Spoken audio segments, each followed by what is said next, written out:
افقيه عدد رم بتعد سنين المره اللي بتمر قدام عيوني كانها قدرت طاولي بالاحزان من صور الماضي. Hello and welcome to Gaza. For those of you who have been trying to gain access, you know how incredibly difficult it is to enter this small piece of the planet. It's just as hard, if not more difficult, for people to leave. The Israelis control this crossing point, everything that comes in and goes out, both people and goods. I've been living and working in Gaza for the past 12 months as an independent video maker. And one thing that people keep telling me over and over and over again, you've got to help people come to Gaza. You've got to help them see what conditions are like here on the ground. But in all honesty, I'm a little perplexed about how to begin. Should we start here in downtown Gaza to give you a slice of daily life?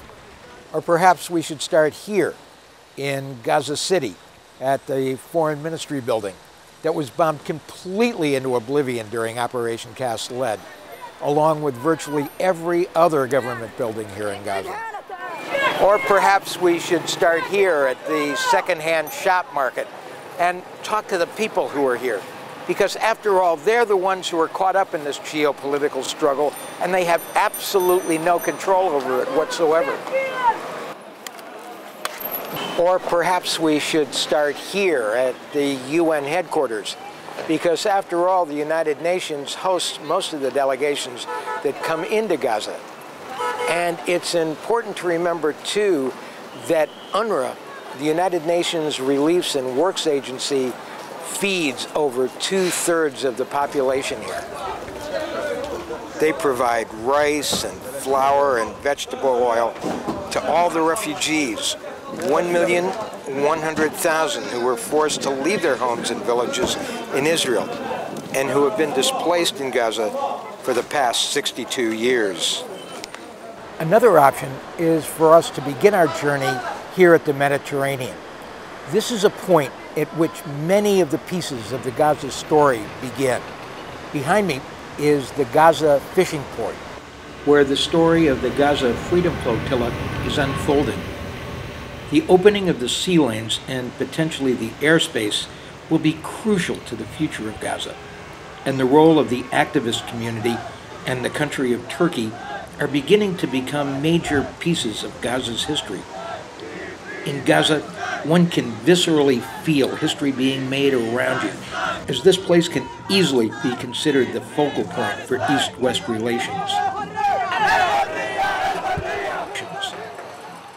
Egypt, too, plays an important role, and that scenario plays out here in Rafah, the site of the hundreds of tunnels that bring into Gaza the computers, diapers, cookies, all the things that stock the shelves of the many small shops throughout the territory.